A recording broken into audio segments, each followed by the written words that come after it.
Good evening, everybody. Thank you so much for coming. Thank you, our Facebook and YouTube audience. This is a landmark event tonight. A 10-book, has it been a 10-year project too? Actually, it's more like 20. Well, the part I've been involved in has been shorter than that, hasn't it? No, actually, I think it is 10 because remember, halfway through, I started writing the Gun Zoo mysteries. Yes, you're right. Yeah, So it and then probably at has that point, every year I would give you a book, but one year it would be Alina Jones, and the other one it would be a Gun Zoo. 20 years. Wow. The thing that's interesting about Betty, aside from, well, there are many things that are interesting about Betty, but her voice is very different in the two books. So it was always fun. When she wrote the Lena Jones books, I had to red line through all the stuff that was cute. And when she wrote the Gun Zoo books, if it got dark, I'd have to say, whoops, wrong voice. But you're kind of a comedian in that respect. Yeah, well, here's the thing. I tell people that have read some of my books, I tell them that Lena Jones is my dark side. You know, Lena Jones is the side where if you do something evil to me, I will do something 3 times as evil back to you. Okay, so that's Lena Jones. Okay. Now the other voice in the other side, my light side, my clean side, my good, my better angel is Teddy, who is the zookeeper in the Gun Zoo Mysteries.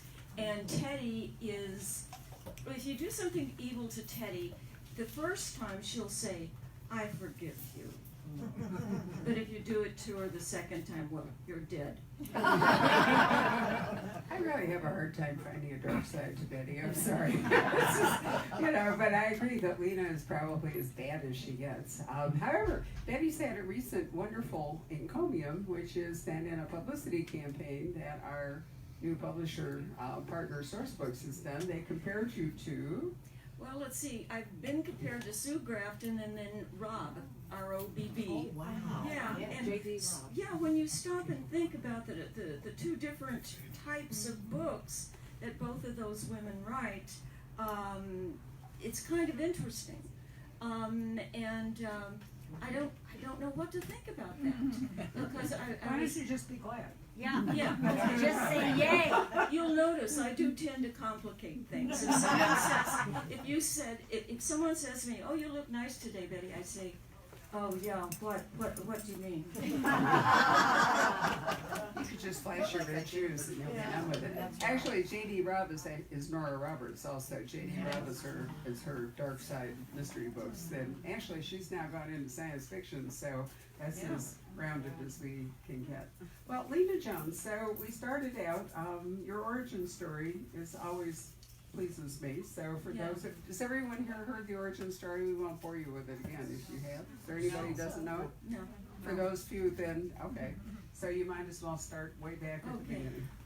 Once upon a time, In a land far, far away. No, in a little town called Scottsdale, Arizona.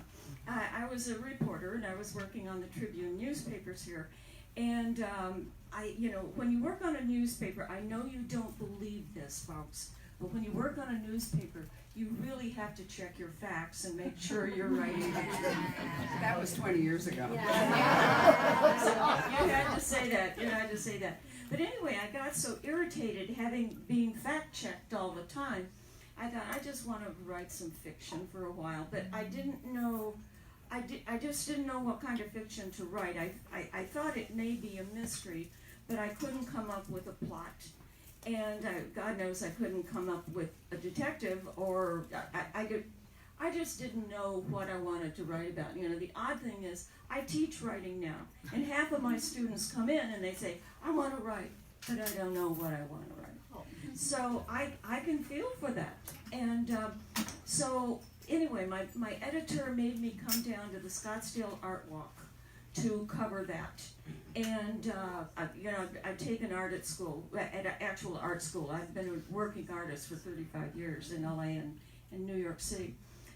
So they thought, well, we'll turn her loose on the Scottsdale Art Walk and see how that works out. I go into an art gallery that says Native American paintings, and that's what I expected to see. I go in there, and what I saw were naked pictures of Indian women done in oils, and not all that well either. Wait, starting with you saw naked women in pictures, not Yeah, oils, naked. not naked pictures. Naked, well, they were framed, so they were. I can't help it. I'm her editor, so I'm improving her syntax, right? That's how editors Beg your are. pardon. Yeah, all right. So anyway, I took one look at the paintings, and I knew it wasn't done by an Indian artist because they do not paint their women nude. And so I went up to the gallery manager or owner, don't know which, and I said, that's not Native American art you've got on your wall. She said, yes, it is. And I said, no, it's not. And she said, it is too. And I said, what tribe? And then there was this big blank look, the look of terror that you see on someone's face when they're caught in a lie. And I said, well, you really should take your signs down saying authentic Native American art. But I was furious, and we had a fight, and my husband was there with me. He's the guy that was walking around, skulking around, looking suspicious. And he knows when I'm getting mad, and he knows to generally clear the decks. So he went outside, and I'm arguing with this woman, I'm scaring the other patrons away. And so I finally stopped out, and I turned to my husband and I said, somebody ought to kill that art director woman. And he looked at me and he said, well, there's your plot. So 1 year later, I turned over Desert Noir to Barbara, and that is about the killing of an art gallery owner in Scottsdale, Arizona on Art Walk Night. So The part she left out, it was on the doorstep of the original Poison Pen, because we were next door to the art gallery in question. So yeah, and the doorstep had over blood on on Main it. Street across from Holly's. Yeah, it had a big splatter of blood in tile, of course, not real. There's hope in the front counter, but I mean, how could I turn her down when she killed somebody basically on our doorstep, right? So that was Lena, and Betty said then that she envisioned this 10-book story arc for Lena, which is a pretty unusual thing for an author to come to you and say, I want to commit to doing 10 books. And, but by golly, you did it. Yeah. Well, Lena helped. As I've told before, Lena actually came to me in a dream, because after I had that brawl with the art gallery owner, I went home that night and I wrote the first chapter of Desert Noir. But I didn't have a detective. I know I had a dead gallery owner, but I didn't have a detective. And I didn't know at the time, I could have gone anyway. It could have gone into a cozy, and I could have made my detective say, some sweet lady who knits or makes quilts. Or I could have some Fleabag, hard-bitten police detective. But then I went to bed that night after finishing the first draft of the first chapter, and Lena Jones actually came to me in a dream. Her entire life came to me in a dream, including who shot her, because Lena was found at the age of 4 lying by the side of Thomas Road with a bullet in her head. And she was 4 years old. She was in a coma for 2 months. And when she finally emerged, she had no memory left. She had to learn how to walk again, talk again, and she had behavioral problems. Well, I had behavioral problems, and so I just gave my behavioral problems to Lena.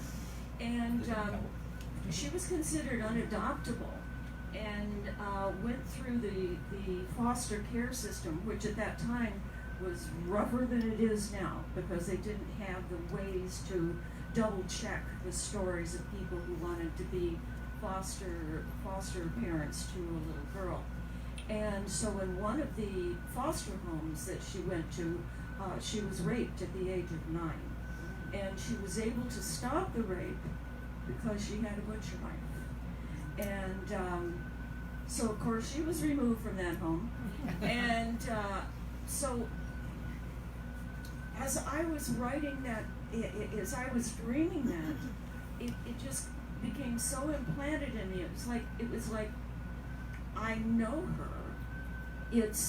Lena has actually become the daughter I never had. I had two sons, which were of course trouble in themselves, but I never had a daughter, and I really feel that Lena is my daughter. So with this 10th book,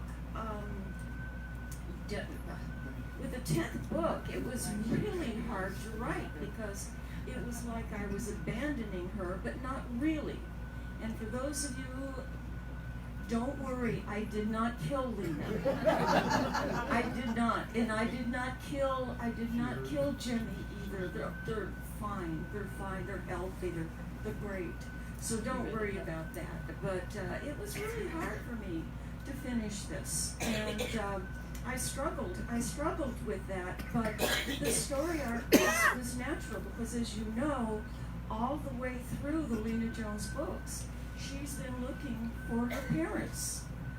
She wants to know why she was shot, who shot her, and why they never showed up at the hospital to claim her.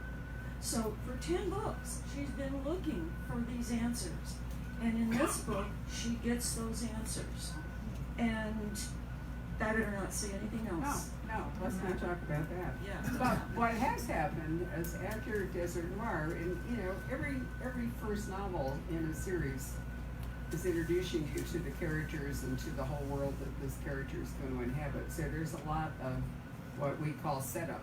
In other words, you have to get to know who she is and the whole thing.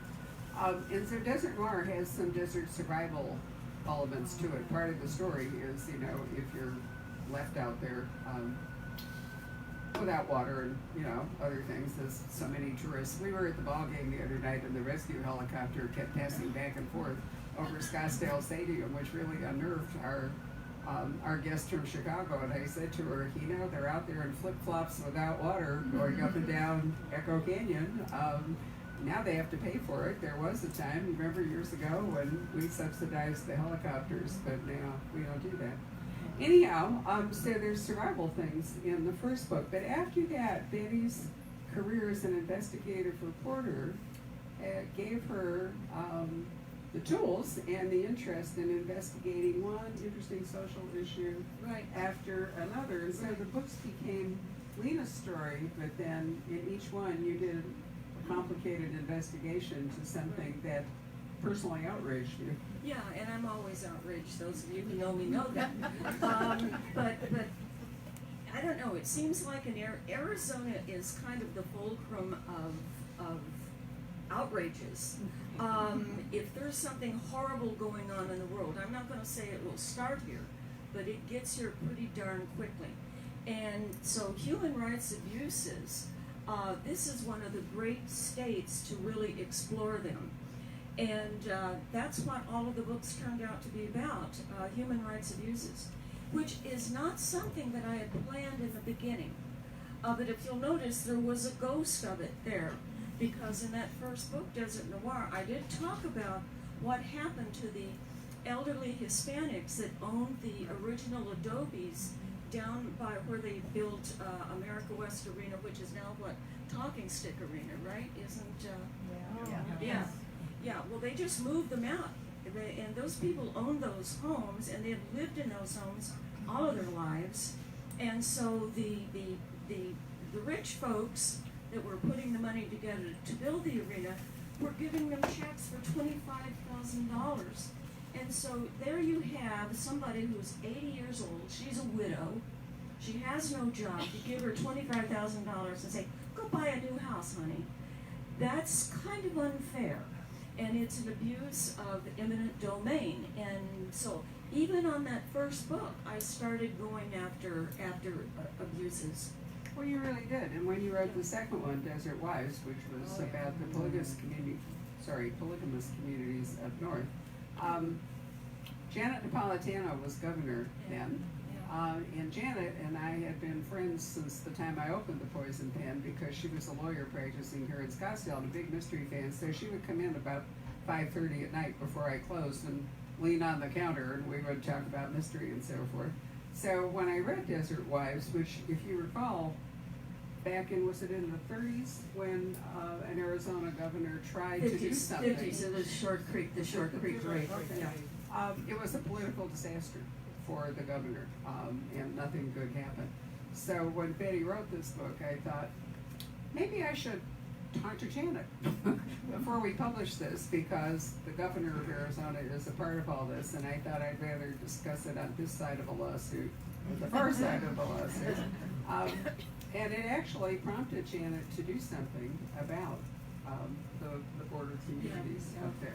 But in the process, I said to Betty, you know, if you're going to publish this, if we're going to publish this, we need to have you put your notes, your research into the back of the book in a note, so that it doesn't appear to be just completely unfounded allegations. And so that's been the pattern in the books ever since, that you've used your reporters' notes and tools, and she's written an afterword in every one of the books so that you can follow some of the investigations yourself. Right. Yeah, and a lot of people have used some of that material that I supply in the back of the book to go ahead and start citizen groups to protest that sort of thing, and they'll show up at their local congresses and mayors, and so that's been kind of one of the books, which was, you know, you've admitted was hard to sell, was Desert Cut, which was the hardest. Yeah, hard, because it was an unpleasant, really unpleasant subject. It was about female genital mutilation, which most people here are not aware that it's in Arizona. And in fact, it's all over the United States. And so when I wrote that, I actually had a book tour, and I talked to people, and I told them, you need to look at your own community and see if it's happening in your community. One of the great things that happened in the aftermath of Desert Cut was when, in fact, it's so common here in Arizona that there is a hospital down around 16th Street and south of McDowell that has a clinic that specializes in trying to repair some of the damage done to these women and these little girls. Tragically done by their mothers. Yeah, by their mothers and grandmothers and their grandmothers.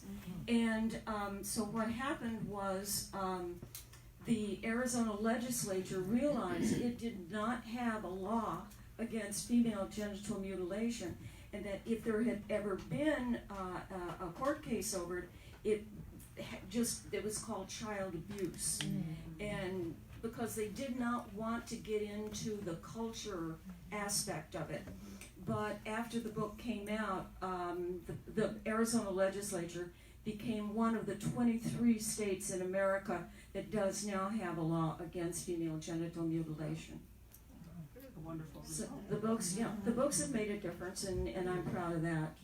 Which is another reason I was, really torn about I don't want to say getting rid of Lena, because she's still around. Oh, we'll talk about that in a minute. But let's go on to other topics. So Desert Wives was about girls, young women who were abused. But then Betty wrote a follow-up about what happens to young boys in a community in which only a few men can have a lot of women. What happens to the spare men, essentially? The boys who are thrown. Well, that's the other side of the coin. And so she wrote a very moving book called Desert Lost, I think Desert it was, Lost, about the boys.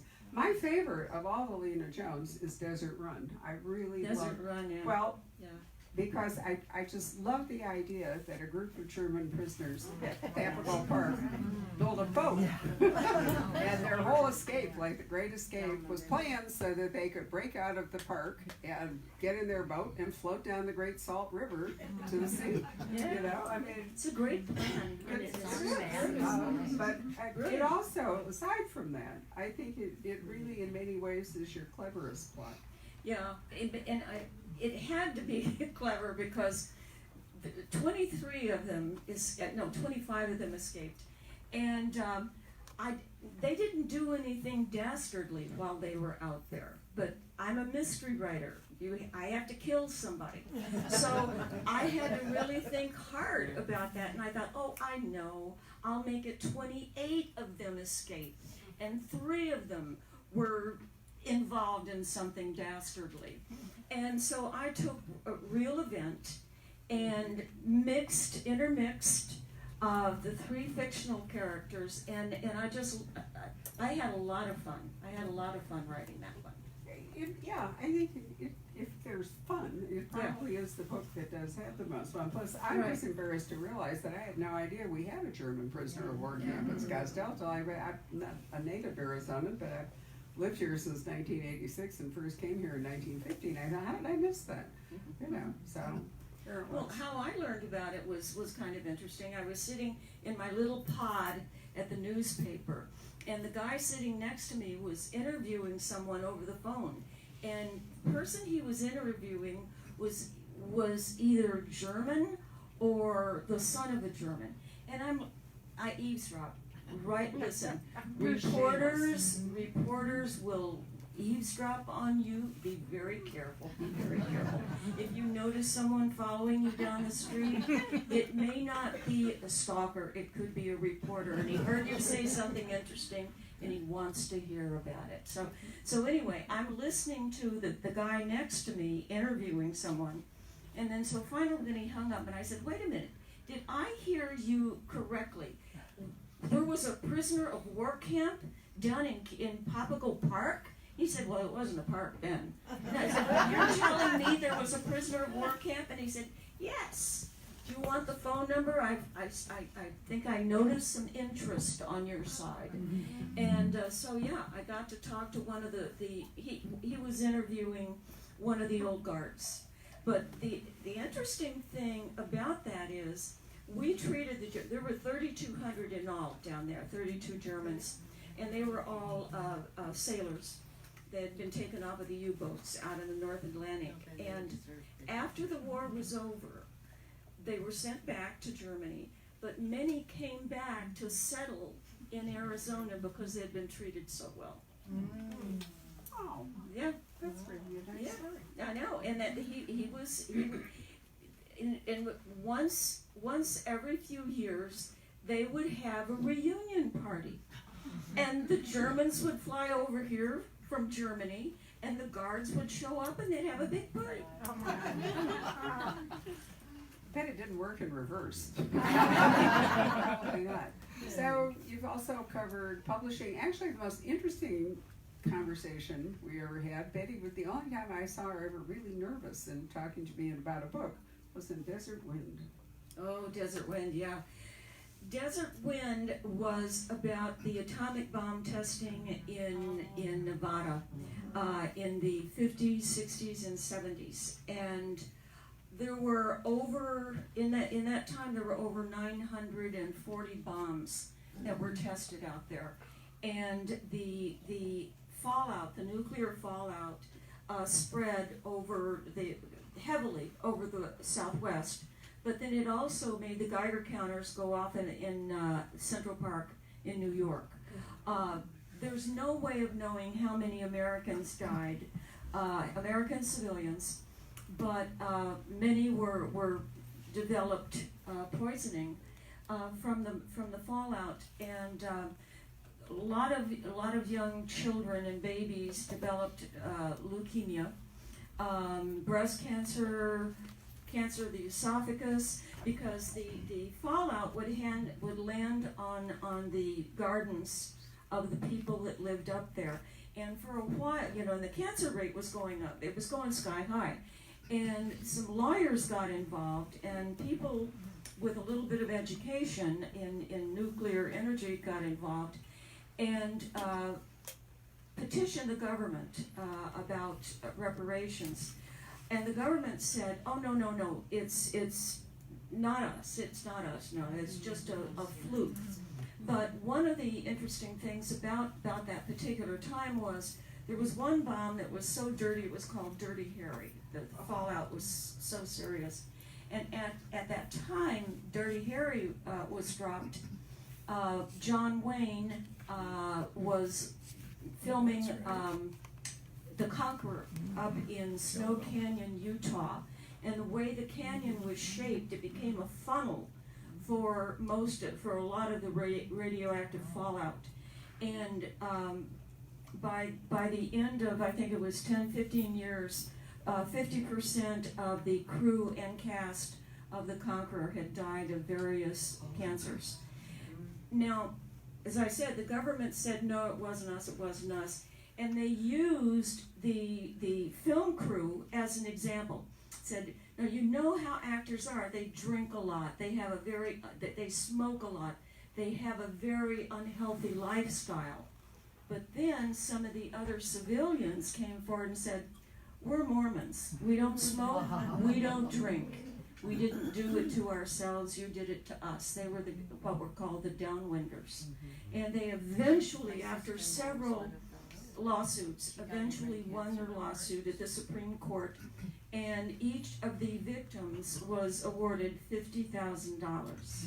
Yeah, $50,000. So John Wayne died of cancer. Yep. Susan Hayward, wasn't it? Yeah, Susan Hayward. She played the Mongol princess. John Wayne, by the way, was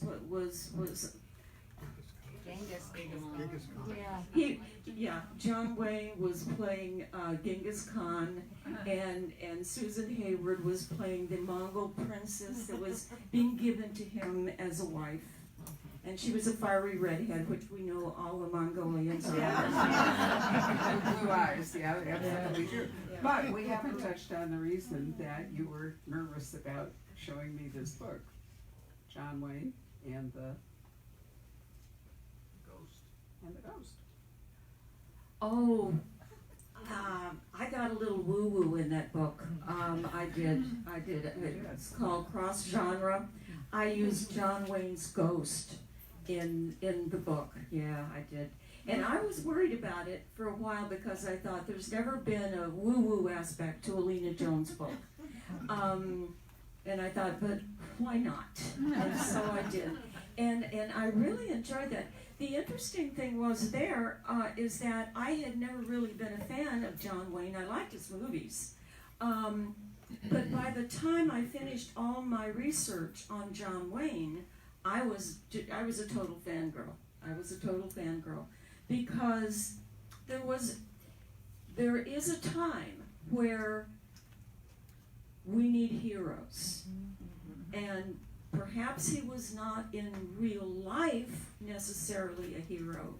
He portrayed one so well, it was easy for other Americans to look at that and say, yes, that's what a hero is like. True. So when he tips his hat at the end, I think Betty thought that I was going to take my vicious red pen and remove John Wayne, but I thought it was wonderful myself. So, but that's the only time I ever saw you really nervous about how I was going to react to your book. I know, because I thought, oh my gosh, I've got John Wayne in here and a ghost, and Barbara's going to kill me. Before she got to book 10, right? Yeah, Which would have been terrible. That's why you didn't kill me, really. No, I really liked it. I mean, I John Wayne was some movie icon of my childhood. I understood how you felt about it. You're right, he did, even though he wasn't a hero, he did portray one. He also had a lot of versatility. Remember what's the great Irish movie that he made? The Quiet Man. Right, The Quiet Man, and then then he would do westerns and whatever. But he couldn't do Genghis Khan. It's considered the worst movie he ever made, and with it because he couldn't lose the way he was. Well, there, partner. I don't think Genghis talked like that. So, along the arc of Lena Jones's life that you have portrayed, she demonstrated a particularly poor judgment about men. So part of the story was to actually bring Lena along romantically. Yes, she started off the same way I started off in Arizona with a cowboy named Dusty. No lie. My first night in Arizona, I went to the Rusty Spur in downtown Scottsdale, and I settled myself on the bar stool, and I heard some gruff voice go, "Why, hello there, darling." And I looked up, and it was a cowboy named Dusty. And Dusty is Lena's boyfriend, so I took my real life, I knew Dusty for about 3 months, and then he disappeared, which is just as well, I think. He's probably in prison somewhere, or somebody shot him. So my real life, you know, people sometimes say, do you use your own real life in your books? And I always say, oh no. But in that particular case, yes, I did. Dusty was a real life cowboy. He worked on one of the dude ranches out by Cave Creek, and so I gave him. I love Lena, so I said, "Here, Lena, I'm giving you Dusty." And he treated Lena pretty much the way he treated me, and so he would disappear every now and then he would come back and expect to be forgiven, and So, but then she had a relationship with a guy I really liked. I know. You liked the movie producer. You really did. I did. Oh, but the readers hated him. They just hated him. It was really amazing She liked because. him. Yeah. See, not all readers hated it. Okay, all right. So it was really interesting because I know Barbara really liked, and it was an interesting relationship.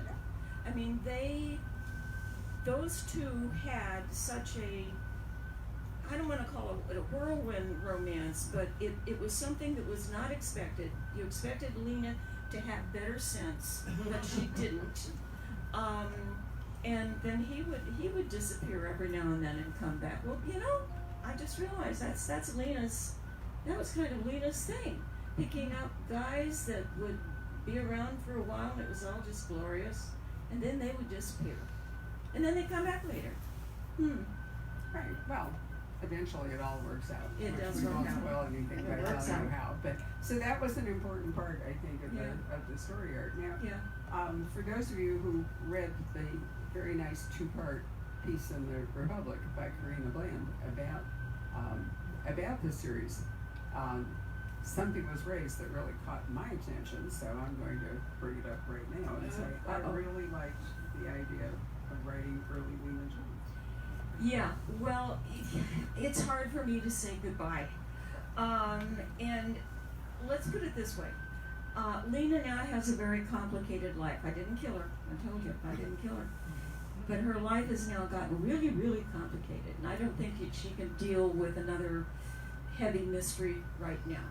However, it was occurring to me that I might really like to write a prequel of Lena Jones at the age of 18 when she ages out of the care system. And becomes a Scottsdale police officer after Well, a while. We don't know anything about that whole. Yeah, I know, and there could actually be three prequels. Charles Finch is in book 2 when he was here in February. He was in book 2 of the prequel trilogy. Oh my and he is gosh. writing, so you are not alone in this idea. Well, But- yeah, I was thinking that the first was when she is 18 and she's getting ready to go. She's aged out of the foster care system, but she does not start ASU where she got a full ride scholarship. Honestly, she doesn't start until the fall, and so she's got 4 months. She's got to support herself until she can move into the dorm. And I'm figuring, well, what would a gal who just got out of the foster care system, how would she support herself? And I'm thinking, And I came up with some interesting answers, and also a dead body. The thing, going back to my original comment about Desert Noir, when you start a series, you have to pick a moment in time, where this person lives. And I think it's always interesting to go and explore the time before that. Once you get to know the character, it's very interesting to go back. And there are things that occur in all the books moving forward that you can then examine from an earlier perspective. Right. Almost all series novelists are driven to write a prequel. Almost all. Michael Connelly did it at book 4. It varies. Well, Mr. Finch is doing it now after I think 8, and he's writing a 3-book prequel. And it's interesting because you know how his life was going before he decided to write the prequels. So it really, it's a sort of a foreknowledge. The reader knows, but the character doesn't know, because the reader has been in the earlier, the later stages of his life, and now we're seeing him in the early stages of his life. And we know how some things came out, but he doesn't. So it's an interesting dynamic. Yeah, and just the thought of Lena being 18 and innocent, I find that fascinating. And well, I really like this idea too. So we'll talk about it. I just thought, does anybody, do you think that's an interesting idea? We should all be. So we can talk about that. So let's spend a moment talking about your other series, because I have to say that I think The Otter of Death, love The Otter of Death, but it also has a really great, very contemporary Me Too plot involved in it. And so you've actually, even though you're writing a cozier series, you've also brought the same reporter's eye and the same thing about social issues right into it. I know, and that shocks me, because you would think a writer knows what they're going to write, and you would be wrong.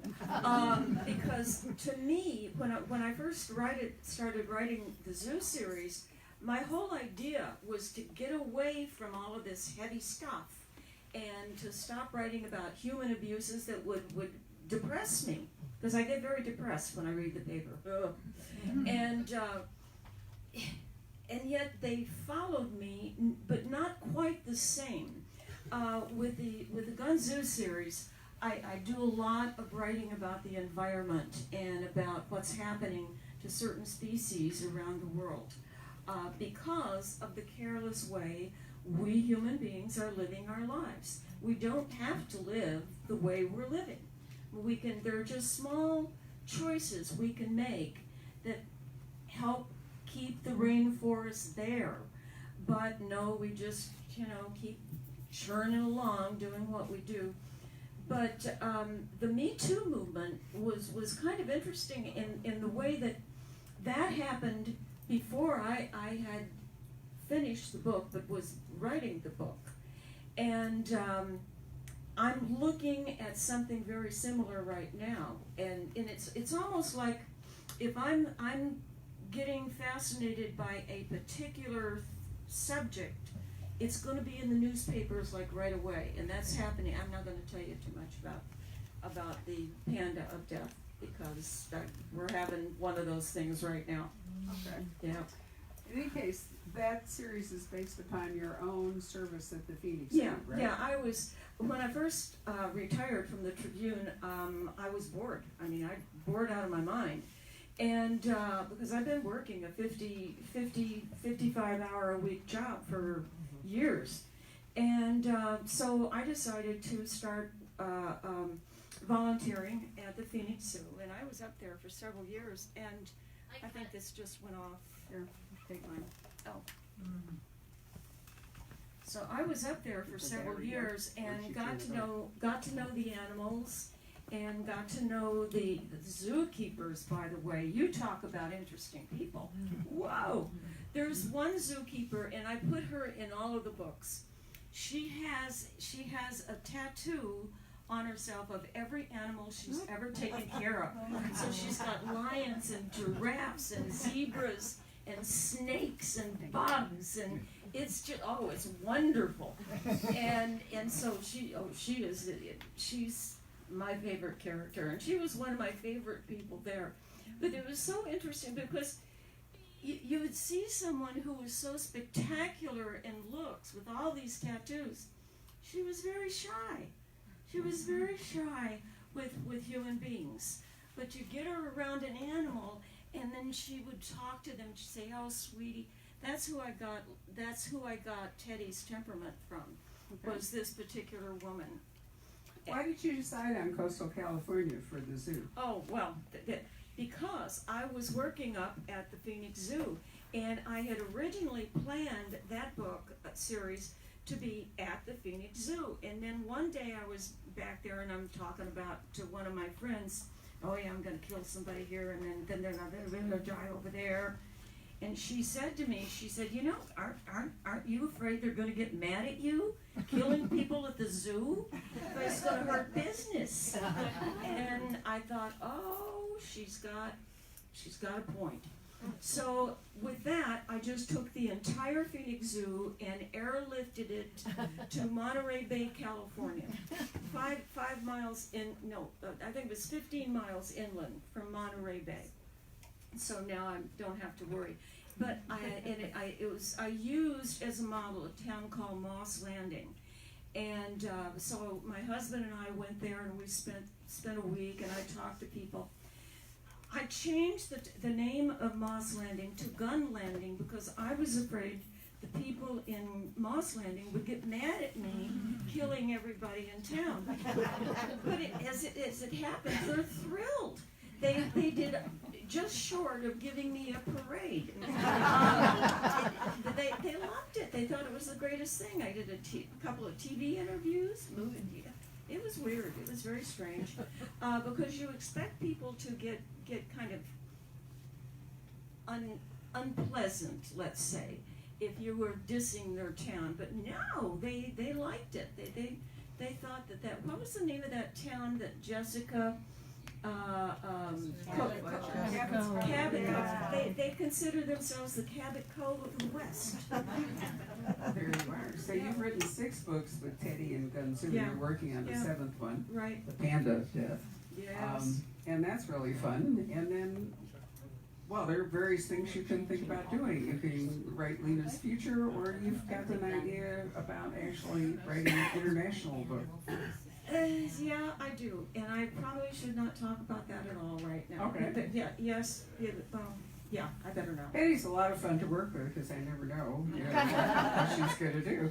But I also admire her for completing her projects. You know, a lot of authors get bored and they just decide they'll do something different. You know, it's pretty rare that you find somebody that actually starts out with a 10-book project and completes it. So I give her enormous credit for that. The Gunzu books have not had that same definitive, I'm going to write X number of them. So, we'll kind of see how it goes with the Gunzu. Oh, there is one thing that you may not know about. This is pretty funny. And anybody who knows me knows how funny this is. I have been asked by the Romance Writers of America, their local chapter, to come and speak to them about the romance in my books. I'd stick to the Gunzu if I heard it. Probably skip Lena. Not a role model for the Romance Writers of America. Well, we've come to the moment where we would love to have questions from you in the audience, and I'm going to say thank you to those of you watching us on video. We're sorry you're not here with us, but this way maybe we'll lure you to come another time.